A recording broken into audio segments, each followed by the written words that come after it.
ఈ సంవత్సరం సూపర్ ఎలినోవా ప్రభావంతో ఈవేళ ప్రపంచం అంతా కూడా కరువుని ఏ రకంగా ఎదుర్కోవాలి అనేటువంటి ఆలోచనతో ఈవేళ ప్రభుత్వాలు ప్రజలు కూడా ముందుకెళ్తున్నటువంటి పరిస్థితి. ఆ రోజు 2014-19లో చంద్రబాబు నాయుడు గారు ముఖ్యమంత్రిగా ఉన్నప్పుడు పోలవరం ప్రాజెక్టు నిర్మాణం 1-2 సంవత్సరాలు ఆలస్యమైన ఆ ఆలస్యానికి నష్టం ఉండకూడదనేటువంటి ఆలోచనతో ఆ రోజు 1300 కోట్ల రూపాయలతోటి పట్టిసీమను రూపకల్పన చేసి ఆ రూపకల్పన చేసినటువంటి పట్టిసీమ కూడా సంవత్సరాల తరబడి నిర్మాణం కాదు, వితిన్ 12 months లో 12 నెలల్లో పూర్తి చేయాలనే లక్ష్యంతో ఆ రోజు పట్టిసీమను చంద్రబాబు నాయుడు గారు పూర్తి చేస్తే ఆ రోజు నేను కూడా అసెంబ్లీలో ఉన్నా. ఆ రోజు ప్రతిపక్ష నాయకుడిగా ఉన్నటువంటి గొడ్డల పార్టీ నాయకుడు జగన్మోహన్ రెడ్డి ఏం మాట్లాడాడు? ఆ రోజు పట్టిసీమ ఒట్టిసీమ అన్నాడు, పట్టిసీమ పనికి మాలినటువంటి సీమ అని చెప్పాడు.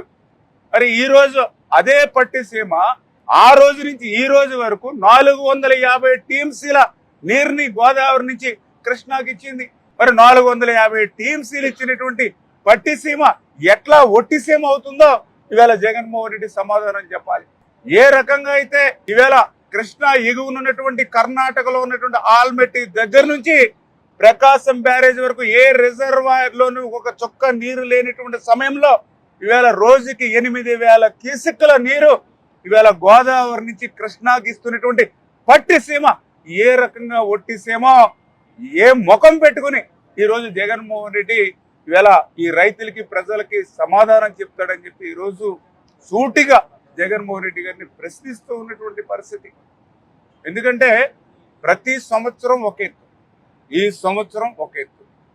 ఈవేళ ఏ పేపర్ తిరిగేసినా, ఏ ఎలక్ట్రానిక్ మీడియా ఆన్ చేసినా, ఎక్కడ చూసినా బీడు వారినటువంటి భూములు, గుక్కుడు మంచినీళ్ళ కోసం దాహార్తితో బిందులు పట్టుకుని రోడ్ల మీద నడుస్తున్నటువంటి మహిళలు, ఎక్కడ చూసినా కూడా అడుగంటినటువంటి భూగర్భ జలాలు.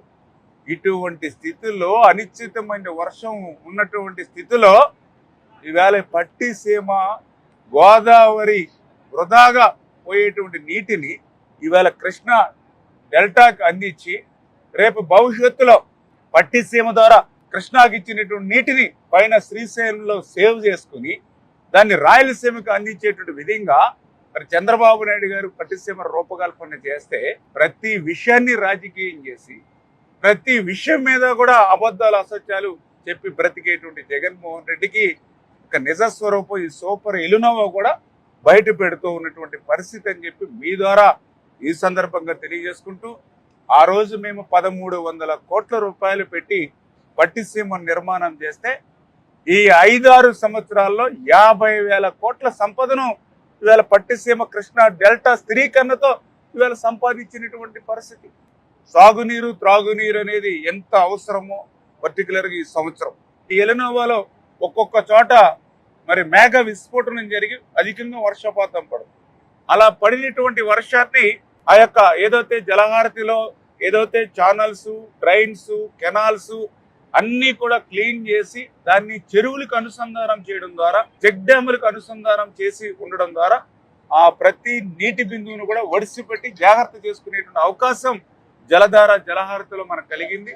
అందుచేత ఈరోజు చంద్రబాబు నాయుడు గారి ముందు చూపు అంటే ఆ రోజు ఒక పట్టిసీమను తీసుకురావడం కానీ, అదేవిధంగా ఈరోజు ఒక జలధార జలహారతి తీసుకురావడం కానీ ఏ రకంగా అయితే ప్రజలకు రైతులకు ఉపయోగపడుతుందో మనం ప్రత్యక్షంగా మనం చూస్తున్నామని చెప్పి తెలియజేసుకుంటూ, ఈ రకంగా చంద్రబాబు నాయుడు గారు ఒక ముందు చూపుతోటి ఆయన చేసేటువంటి ప్రతి పని కూడా ఈవేళ ప్రజలకు ఉపయోగపడేటువంటి విధంగా, రైతులకి ఉపయోగపడేటువంటి విధంగా ముందుకు తీసుకెళ్తున్నాం. దయవుంచి రైతాంగానికి కూడా విజ్ఞప్తి చేస్తూ ఉన్నాం. ఈ సంవత్సరం ఎలినోవా కాదు, సూపర్ ఎలినోవా. దాని ప్రభావం వల్ల అనిశ్చితమైన వర్షంతో పాటు అత్యల్పమైనటువంటి వర్షపాతం 20 నుంచి 40% తక్కువ వర్షపాతం యావరేజ్ మీద ఉంటుందని ఈ రోజుకి కూడా జూలై 9వ తారీఖు వచ్చినా ఇంకా ఈ ప్రాంతంలోనే కాదు ఎక్కడా కూడా ఒక చుక్క నీరు కూడా మనకు పడనటువంటి పరిస్థితి.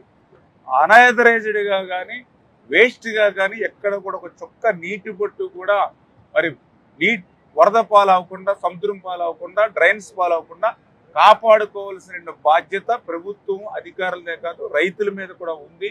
దయవుంచి రైతులు కూడా ఇప్పుడున్నట్టు వాతావరణ పరిస్థితులను దృష్టిలో పెట్టుకుని ప్రపంచవ్యాప్తంగా ఉన్నటువంటి పరిస్థితులను దృష్టిలో పెట్టుకుని రైతులు కూడా మరి ఇక సాధ్యమైనంత వరకు అంటే అవకాశం లేని చోట డెల్టాలో మనం చేయలేం, కానీ అవకాశం ఉన్న చోట మాత్రం ఖచ్చితంగా తక్కువ నీటితోటి తక్కువ నీటి యాజమాన్యంతో పంటలు పండించేటువంటి ఆరుతడి పంటలకే ఎక్కువ ఈ సంవత్సరం ప్రాధాన్యత ఇవ్వాలి. రేపు మళ్ళీ ఫ్యూచర్లో ఈ గోదావరి ఇన్ఫ్లో ఎట్లా వస్తుందో, కృష్ణా నుంచి అసలు పైనుంచి ఎంత ఇన్ఫ్లో వచ్చి పైనుంచి అసలు వచ్చేటువంటి అవకాశం ఉంటుందో లేదో కూడా అనిశ్చితంగా ఉన్నటువంటి పరిస్థితిని దయవుంచి రైతులు కూడా గమనించి ఎప్పటికప్పుడు అధికారులు ఇచ్చినటువంటి సూచనలు సలహాల ప్రకారం రైతులు కూడా నడుచుకోవాలి.